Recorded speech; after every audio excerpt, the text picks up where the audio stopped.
하나님 말씀 같이 보십니다. 구약 성경 창세기 39장입니다. 구약 성경 창세기 39장 60쪽이나 61쪽 되겠습니다. 1절에서 6절까지 봉독해 드립니다. 요셉이 이끌려 애굽에 내려가매 바로의 신하 친위대장 애굽 사람 보디발이 그를 그리로 데려간 이스마엘 사람의 손에서 요셉을 산이라. 여호와께서 요셉과 함께 하심으로 그가 형통한 자가 되어 그의 주인 애굽 사람의 집에 있으니 그의 주인이 여호와께서 그와 함께 하심을 보며 또 여호와께서 그의 범사에 형통하게 하심을 보았더라. 요셉이 그의 주인에게 은혜를 입어 섬김에 그가 요셉을 가장 총무로 삼고 자기의 소유를 다 그의 손에 위탁하니 그가 요셉에게 자기의 집과 그의 모든 소유물을 주관하게 한 때부터 여호와께서 요셉을 위하여 그 애굽 사람의 집에 복을 내리심으로 여호와의 복이 그의 집과 밭에 있는 모든 소유에 미치니라. 주인이 그 소유를 다 요셉의 손에 위탁하고 자기가 먹는 음식 외에는 간섭하지 아니하였더라. 요셉은 용모가 빼어나고 아름다웠더라. 아멘.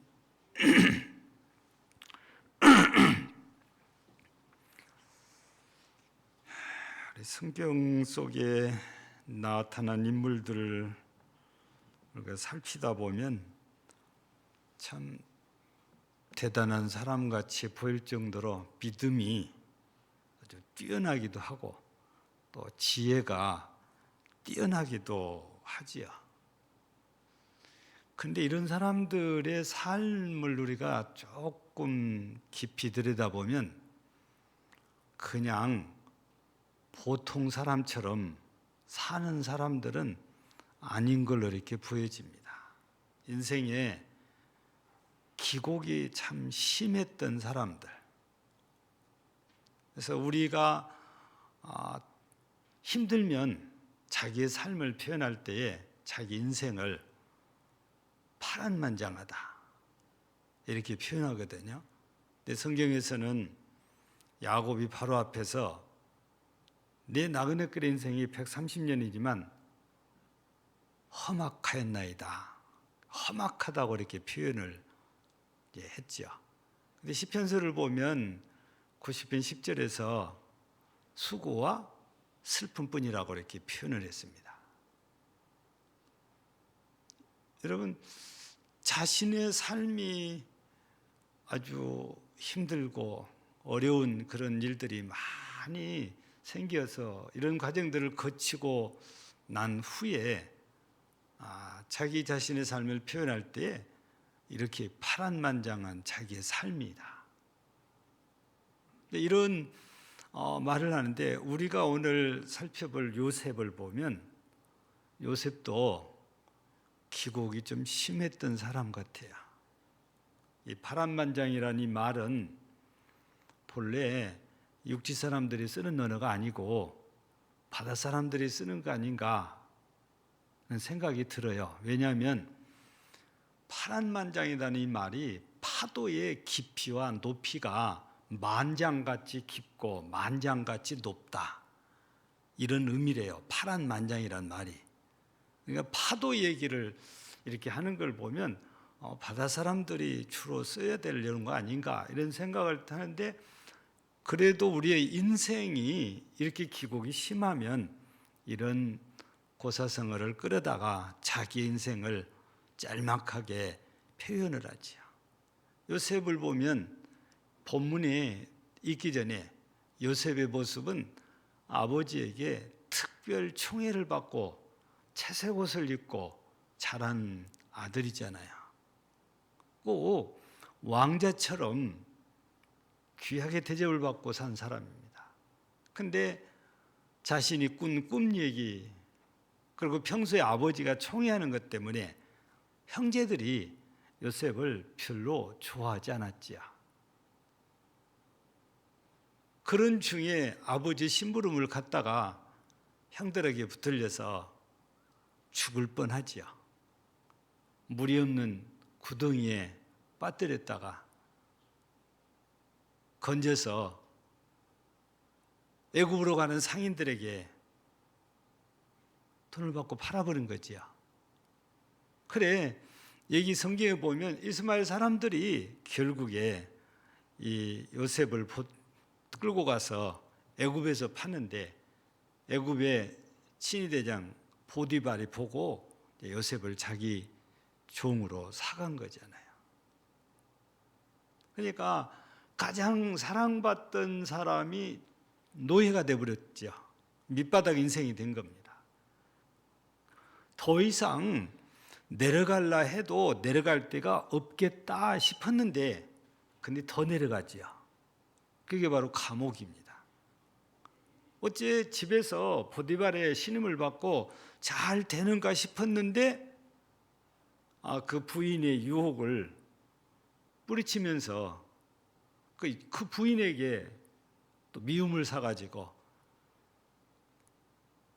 성폭행한 것처럼 자기 주인에게 말하니까 보디발이 당장에 또 감옥에 가두잖아요. 어쩌면 노예가 된 것만 또 억울하고 서러운데, 거기에다가 이제 죄수의 신분이라고 하나가 더 붙었으니 더 낙심할 수밖에 없거든요. 근데 요셉 인생을 보면 그 밑바닥 인생에까지 내려갔다가 어느 날 다시 올라오기 시작하는데, 단숨에 애굽의 2인자가 되어버려요. 권력 서열 2인자, 애굽의 총리가 되니까. 바로가 하는 말이 네 허락이 없이는 손가락 하나도 움직일 자가 없다는 겁니다. 엄청난 권력을 심어준 거예요. 얹어준 거지요. 이렇게 요셉의 삶을 보면 그냥 평탄한 그런 삶이 아니고 기곡이 참 심했던 사람이라고 이렇게 보여지거든요. 근데 이렇게 기곡이 심한데도 불구하고 오늘 본문에서는 요셉을 향하여서 형통한 사람, 이렇게 얘기를 하고 있잖아요. 여러분, 이렇게 기곡이 심하면 우리가 형통하다 말할 수 없는 거 아닐까요? 그래서 야곱도 험악한 세월을 보냈다고 그러고, 시편 기자도 수고와 슬픔뿐이라고 얘기를 합니다. 근데 요셉을 보면 힘들다가 나중에 마지막이 총리가 돼서 자기의 삶이 성공적으로 펼쳐지니까 아마 사람들은 요셉을 말할 때 성공적인 삶을 살았다고 구구절절히 칭찬을 합니다. 근데 우리가 요셉이 그렇게 어려움 당하다가도 결국에 이렇게 잘 돼서 형통하다는 말을 성경에 쓸 수 있었던 것은 요셉 자신이 뭘 잘해서 그런 것은 아니지요. 우리는 흔히 무슨 일에 얘기를 할 때 내가를 얘기를 잘합니다. 내가 이렇다, 내가 저렇다. 그러니까 이 언어를 사용할 때 내가가 앞서면은 내가 바로 주인이다 그 말이거든요. 영어로 말하면 주어라고 말해요. 주어라고. 내가 주어가 되는, 주체가 되는 거지요. 그런데 오늘 성경 말씀을 우리가 눈여겨보면은 아니에요. 요셉은 보편적으로 우리가 얘기할 때 꿈을 꾼 사람이었더니 꿈의 사람이다, 비전의 사람이다, 성공한 사람이다, 이렇게 얘기를 하는데 그 틀린 말이 아니고 다 맞는 말이기도 해요. 그런데 요셉이 그렇게 될 수 있었던 것은 바로 여호와께서 함께 하심이에요. 그래서 오늘 성경에 2절에 보면 여호와께서 요셉과 함께 하심으로, 3절에도 보면 여호와께서 그와 함께 하심을 보며 또 여호와께서 그 범사에 형통하게 하심을 보았더라.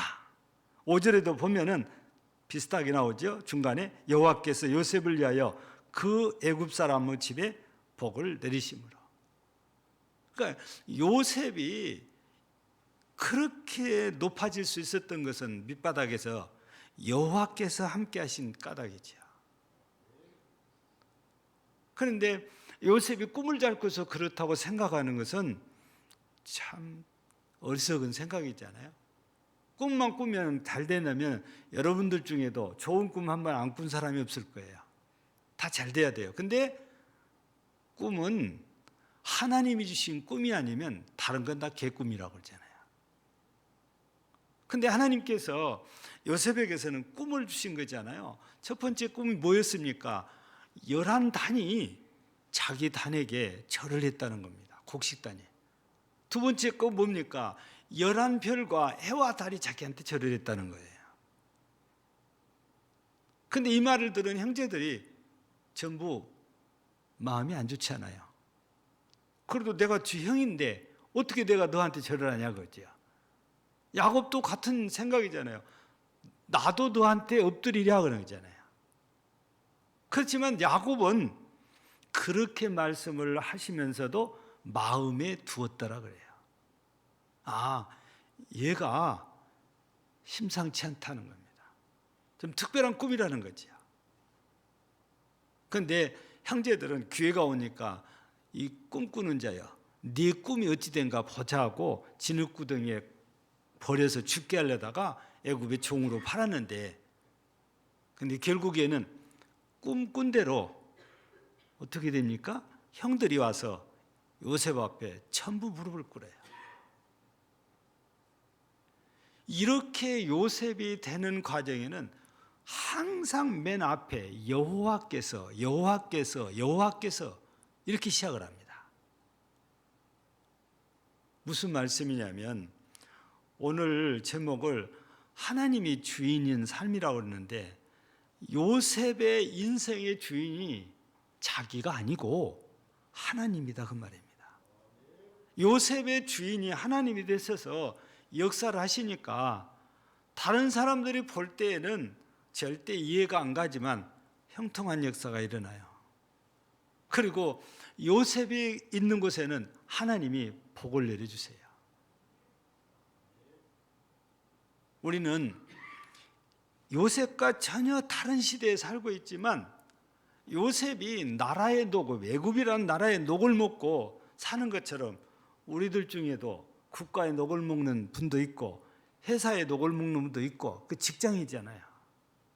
근데 우리가 요셉처럼 된다면 내가 몸담고 일하는 그 일터에서 나 때문에 하나님께서 복을 내려주셔야 돼요. 그 삶은 내가 내 마음대로 사는 삶이 아니고 하나님이 주관하시고 하나님이 섭리하시고 하나님이 이끄시는 삶일 때에, 그러니까 내 삶의 주인이 하나님이실 때에 가능한 그런 일이죠. 우리는 과거에 제자 훈련할 때 그리스도의 주재권이란 주제로 공부를 한 적이 있습니다. 그 그리스도의 주재권 얘기할 때에 여러 가지 얘기를 했죠. 그 중에 여러분들이 생각나십니까? 아마 주재권 얘기하면은 제일 먼저 우리를 떨어놓을 수 있는 것이 돈입니다. 돈이 누구 거냐? 우리는 다 내 거다고 그러잖아요. 근데 그리스도의 주재권을 듣고 나면은 내 것이 내 거가 아니고 주님 거다고 말이에요. 건강? 역시 마찬가지예요. 우리 그냥 보내버리는 시간들 다 주님께서 주관하고 있거든요. 근데 우리는 그런 의식이 없이 그냥 내 인생, 내 마음대로 산다 그겁니다. 우리의 인생이 형통하려면은 내 인생이 내 마음대로가 아니고 주님의 뜻에 맞는 인생, 즉 주님이 주인이 되셔서 나를 주관해 가실 때에 우리의 인생은 내가 많이 부족해도 형통한 역사가 일어나게 하나님이 은혜를 주시거든요. 요셉이라고 어떻게 흠이 없겠어요? 그런데도 요셉은 하나님과 함께하는 이런 인생이 되어서 하나님이 요셉의 주인이 돼가지고 모든 요셉의 인생을 주관하다 보니까 끝났네. 그럴 것 같은데 다시 엄청나게 높은 자리에 올라오잖아요. 여러분, 하나님은 우리의 생사화복을 주관하신다고 그러잖아요. 그래서 하나님은 전능하신 하나님, 전지하신 하나님, 내 인생을 얼마든지 뒤집을 수 있는 분이 하나님이시고, 나를 죽일 수도 있는 분이 하나님이시고, 나를 살릴 수도 있는 분이 하나님이시지요. 근데 우리는 요셉 얘기를 하면 하나님이 쏙 빠지고 요셉의 꿈 얘기를 잘 하잖아요. 그죠? 그리고 요셉이 애굽의 총리 돼가지고 기가 막히게 정치를 잘했다는 겁니다. 근데 그렇게 할 수 있었던 것은 모두가 하나님이 함께 하심이잖아요. 바로의 꿈을 해몽할 때도 자기가 한다는 말 안 해요. 하나님께서 다 풀어주실 것입니다. 그러고는 얘기를 해요. 그러니까 요셉은 남들이 볼 때는 자기가 자기 하고 싶은 말 한 것 같은데, 성경을 보면 하나님께서 요셉에게 역사하신 대로 말을 하고 있잖아요. 어떻게 사람이 꿈을 그렇게 마음대로 해몽합니까? 우리 요셉과 비슷한 사람이 다니엘도 있어요. 다니엘도 꿈을 해몽을 참 잘한 사람이잖아요. 해몽한 대로 다 되지 않아요. 그런데 이런 것들이 그냥 내 생각대로 말하는 것이 아니고 하나님께서 내게 감동을 주시고 하나님께서 나를 주관하신 대로 말을 하는 겁니다. 내가 내 말을 내 마음대로 하면 내가 주인이지만, 내가 말을 할 때 하나님의 말씀을 한다면 하나님이 나의 주인인 거잖아요. 오늘 우리가 그래서 이 말씀들을 계속 살펴보면 여호와께서란 말씀이 계속 반복해요. 39장에 여러 차례 여호와께서란 말씀이 반복적으로 이렇게 나오거든요. 우리 마지막 23절에 가서도 여호와께서 요셉과 함께 하심이라, 여호와께서 그를 범사 행통하게 하셨더라. 여러분, 여호와께서란 말이 계속 이렇게 나온 거죠. 그거는 요셉의 삶을 여호와 하나님께서 다 주관하고 계셨다는 그런 말씀이거든요. 그래서 오늘 우리가 읽어본 본문 말씀에 따르면 여호와께서 함께 하심으로 요셉이 형통하더라고 합니다. 여호와께서 함께 하시니까 형통한 역사가 일어났고, 이걸 누가 봤냐? 보디발이 보고 깨달은 거예요. 아, 여호와께서 함께 하시니까 이 종을 통해서 복을 주시는구나. 그래서 오늘 성경에 보면 자기 재산을 몽땅 다 요셉에게 다 맡겨버려요. 그리고는 간섭하지 않았단 말은 다른 말로 바꾸면 확인을 안 해요. 계산을 안 해요. 그냥 믿고 그냥 다 맡겨놔버린 거죠. 여러분, 애굽 사람도 아니고 히브리 사람을 종으로 데려왔는데, 그리고 머리가 그렇게 잘 돌아가는데 나쁘게 생각하면 얘가 내 재산 빼돌릴 수도 있겠다는 생각을 할 수도 있어요. 그런데 보디발은 전혀 그런 생각을 안 해요. 여호와께서 함께 하심으로 자기 집에 더 복이 임하니까 그냥 모든 걸 다 맡겨놨어요. 요셉이 이렇게 사람들에게 신뢰를 받을 수 있는 것도 여호와께서 함께 하심이라고 말이죠. 그가 총리가 될 수 있었던 것도 여호와께서 함께 하심이지요. 그가 후에는 애굽을 구합니다. 애굽의 주변 나라 사람들을 다 구해요. 가나안 땅에 살고 있는 자기 혈족들도 다 구해냅니다. 그런데 여호와께서 함께 하셨기 때문에 그걸 할 수 있었던 거예요. 자기 머리에서 모든 걸 다 짜내가지고 한 게 아니에요. 요셉은 여호와께서 함께 하심으로 이렇게 정말 뛰어난 지도자요, 지혜자요, 또 신앙인이요. 그리고 그 삶이 형통하게 된 모든 이면에는 여호와께서 함께 하심이 있었다. 이 사실입니다. 여러분, 우리도 어려운 그런 시대를 살고 있는데 누구나 다 내 삶이 형통했으면 좋겠다 해서 여러분 만사형통하기를 소망하잖아요. 근데요, 내 인생이 내가 주인이 돼서 내 마음대로 하면 실수투성이에요. 그래서 절대 형통할 수가 없어요. 근데 전능하신 하나님이 내 인생의 주인이 되셔서 이끌어 주시면 나는 잘 모르는데, 나는 잘 못하는데 하나님이 역사하셔서 그게 전부 잘 되게 하시거든요. 그래서 우리가 흔히 외우고 묵상하는 말씀 가운데 한 절이 로마서 8장 28절, 사랑하는 자 곧 그 뜻대로 부르심을 받은 사람들에게는 모든 것이 합니까? 선을 이루느니라. 하나님이 나를 주관하시면 잘 될 수밖에 없으니까 그 삶이 남들 볼 때 형통하게 보여지는 것입니다.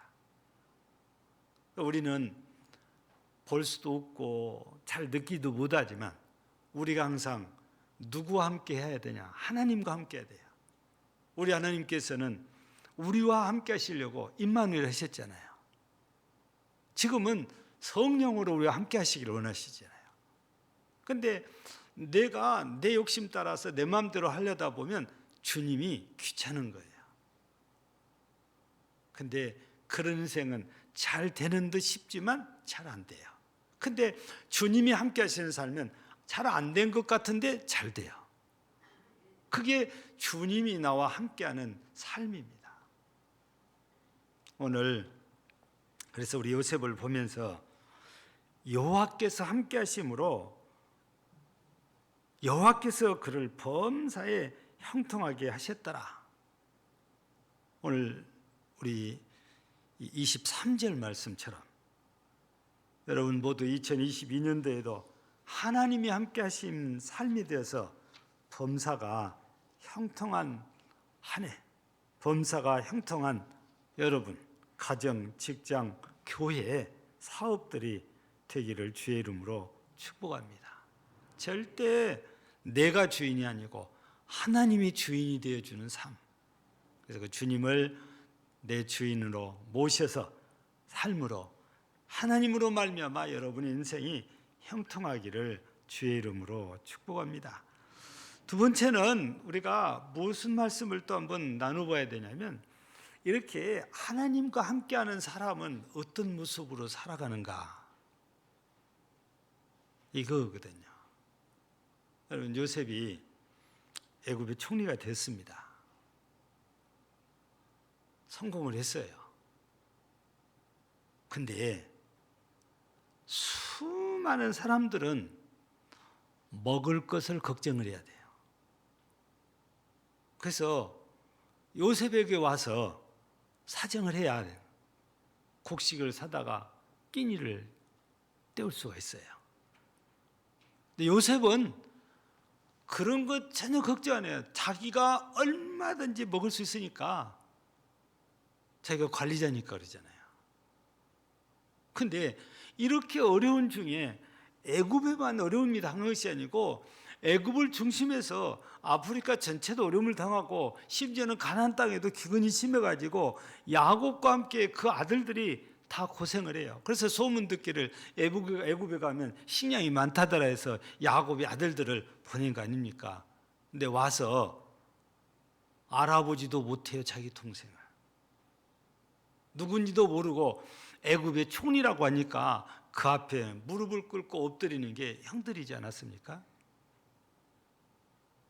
여러분, 이런 상황을 우리가 잘 살펴보면 나중에 결국에 자신의 신분을 밝히잖아요. 두려워하지 마소서. 걱정하지 마소서. 당신들이 나를 애굽의 종으로 판 일로 두려워하지 말라. 걱정하지 말라는 겁니다. 이는 형들이 나를 그렇게 한 것이 아니고 하나님께서 우리를 구해 주시려고 나를 먼저 애굽에 보내주신 것이다. 자기가 애굽의 총리라는 막중한 자리에 앉아서 얼마든지 형들을 괴롭힐 수 있는데도 그러지 않아요. 그는 자신이 잘해서 높아진 게 아니고 하나님께서 이렇게 높이신 것을 알기 때문에 늘 겸손하게 살아요. 억울한 일을 당해도 묵묵히 자기 자리만 지킵니다. 여러분, 사람이라면 누구나 살고 싶어 해요. 누군가 나를 물리적으로 죽이려고 하면 살고 싶어 해서 반항도 하고 소리도 지르고 사정하기도 하고 그러잖아요. 어쩌면 요셉 같은 경우도 형들이 구덩이에 빠뜨렸을 때 살려달라고 사정사정 하지 않았을까요? 그냥 우리가 보편적으로 생각하면 그럴 수 있겠다 싶어요. 그런데 성경에는 요셉이 그렇게 한 일에 대해서는 일절 언급이 없습니다. 또 애굽에 와서 보디발의 종이 돼가지고 충성하고 있는데 보디발의 부인 때문에 억울한 누명을 쓰고 또 감옥에 갇히잖아요. 그러면 이때도 난 억울하다, 난 절대 그런 적이 없다 라고 항변이라도 할 만도 한데, 성경에는 요셉이 그렇게 자기의 억울함 때문에 한마디도 말을 안 해요. 그리고 원망도 없고 불평도 없어요. 그냥 묵묵히 노예 신분이 되니까 노예로서 그냥 최선을 다하고 살아요.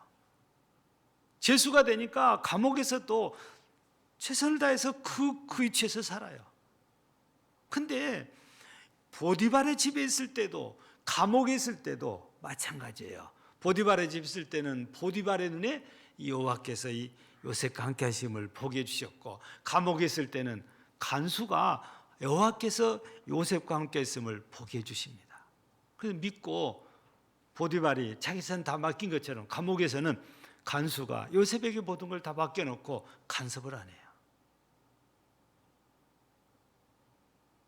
어렵다고 해서 울고불고 난리하고 그렇게 하는 것이 아니고 묵묵히 자기의 형편과 처지에 따라서 그냥 살아가는 겁니다. 왜?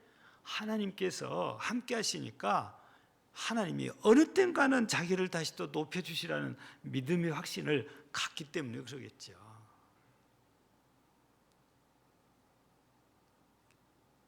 여러분, 하나님이 나를 이끄시기 때문에 내가 교만하면 절대로 안 돼요.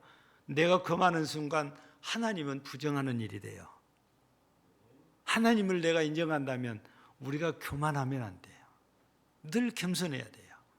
우리가 잘 알고 있는 대로 베드로전서 5장 6절에서도 하나님께서는 어떤 사람에게 은혜를 베푸십니까? 교만한 자입니까? 겸손한 자입니까? 여러분, 성경은 교만한 자는 물리치시고 겸손한 자에게는 은혜를 베푸시고 때가 되면 높여주신다고 하더니 요셉에게 꼭 맞는 말씀이시잖아요. 하나님과 함께하는 삶은 절대 교만하면 안 돼요. 언제나 겸손해요. 성경은 우리에게 겸손을 누누이 말씀하시고 예수님을 통해서도 보여주시고, 그래서 우리 기독교인의 덕목 중에 첫째도 둘째도 셋째도 겸손이라고 그러잖아요. 여러분, 하나님과 함께한 사람은 내가 모든 걸 다 하는 게 아니고 하나님이 역사하시기 때문에 내가 나설 수가 없어요. 내세울 수가 없어요. 그렇게 교만하게 나를 드러낼 수가 없어요. 하나님이 다 하시니까. 그래서 정말 하나님이 나와 함께 하신다는 확신 속에서 삶을 형통하게 살아간다면 우리는 항상 겸손히 엎드려서 여호와께서입니다, 하나님께서 해주신 일이라고. 여러분, 다 아시는 대로 우리 고린도전서 15장 10절도 보면 바울 사도, 위대한 사도인데 엄청난 일을 했는데 바울 사도도 그렇게 고백하잖아요. 나의 나 된 것은 내가 아니라는 거예요. 오직 하나님의 은혜로 된 거예요. 하나님이 은혜 주셔서 됐다는 거죠. 우리가 이 시대를 살아가면서도 크게 다르지 않습니다. 모든 것이 하나님의 은혜라고 우리는 믿어야 되고 고백하고 겸손히 살아야 돼요. 그래야 하나님께서 우리를 책임져 주시는 거죠. 꼭 어떻게 잘 이해하면 무책임한 것처럼 들을 수도 있어요. 근데 아무것도 하지 말라는 것이 아니에요. 겸손은 내가 주어진 환경과 형편, 처지에서 최선을 다해야 됩니다. 근데 그걸 내가가 아니고 주님이 함께 하셔서 된다고 우리가 그렇게 고백을 해야 된다는 말씀이에요. 그래야 주님을 우리가 인정하는 것이고, 그래야 내가 주님을 내 하나님으로 모시고 사는 것이 되거든요. 근데 우리는 그렇게 생각을 잘 못해가지고 항상 내가가 주어가 되고, 내가가 주어가 되면 내가 주인이 돼서 모든 것을 내가 내 생각대로 내 뜻대로 이렇게 하거든요. 근데 우리는 찬송은 참 잘해요. 주님 뜻대로 살기로 했네. 주님 뜻대로 살기로 했네. 근데 돌아서서 보면 모두가 내 뜻대로 하고 있거든요. 그래서 오죽했으면 이런 얘기가 다 나왔겠어요. 요즘은 기도원회를 잘 많이들 안 가시잖아요. 근데 70년대 후반, 80년대, 90년대까지만 해도요, 기도원이 어마어마했어요. 집회를 하면 어떤 기도원은 막 수천 명씩 모여들었어요. 그때 그런 얘기가 나왔어요. 보따리를 이고지고 다 올라왔어요. 그리고 은혜를 받으면서 전부 다 주님께 다 내려놨어요. 근데 신기하대요. 내려와서 보면 그게 다시 나한테 따라와 있대요. 그래서 그 기도원 원장들이 하는 말씀이, 아니 여기 와서 내려놨으면 그냥 가시지 왜 그걸 이고지고 또 내려가냐고. 하나님 앞에 드렸으면 그걸로 끝이야 된대. 하나님 다시 주세요. 그래가지고 다시 이고지고 또 내려간대요. 그리고 오만상을 다 찌끄리고 자기에게는 낙이 없는 것처럼, 소망도 없는 것처럼 절망하고 불평하고 산대요. 그거는 하나님과 함께하는 삶이 안 돼서 그런 거예요.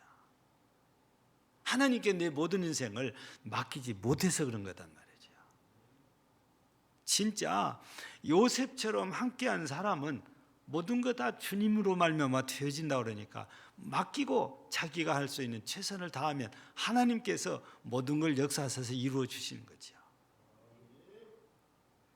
여러분, 성경을 보면 이대하고 또 형통한 사람들은 특징이 공통적인 상황 가운데 하나가 하나님과 함께하는 삶이에요. 그래서 우리가 출애굽기서에서 보면 모세가 등장하잖아요. 모세, 여호와께서 함께 하십니다. 여러분들이 다 잘 알고 있는 다윗, 하나님이 항상 함께 하세요. 하나님이 함께해야 된다는 것을 다윗은 너무너무도 잘 알기 때문에 시편 51편에서 무슨 얘기를 고백합니까? 나를 쫓아내지 말아달라는 거예요. 그러니까 발을 바꾸면 하나님 내게서 떠나가지 마옵소서 그런 거지. 다윗은 항상 하나님과 함께할 수 싶어야 돼요. 그래서 제가 지난 주일 전에 얘기했잖아요. 시편 23편 6절에서 다윗이 고백합니다. 영원히 여호와의 집에서 거하고 싶다고. 여호와의 집에서 거하고 싶다는 말은 하나님과 함께 살고 싶다는 거거든요. 자신이 하나님과 함께 할 때 정말 고생도 많이 했지만 결국에는 형통한 인생이 되니까 내가 하나님과 언제까지라도 함께 살아야 된다는 것을 확신하니까 영원토록 여호와의 집에 거하리로다 이렇게 고백을 하죠. 아무리 세상이 험악하고 어렵다고 해도 주님과 함께하는 삶은, 인생은 걱정할 필요가 없어요. 하나님께서 다 책임져 주시니까. 그래서 이스라엘 백성들 광야를 통해서 볼 때도 하나님이 함께 하시면 먹을 거 없으면 먹을 거 주십니다. 목마르다 하면 물을 주시잖아요. 심지어는 아말렉과 전쟁할 때도 싸워주세요. 하나님이 함께하면 그렇게 되는 거잖아요.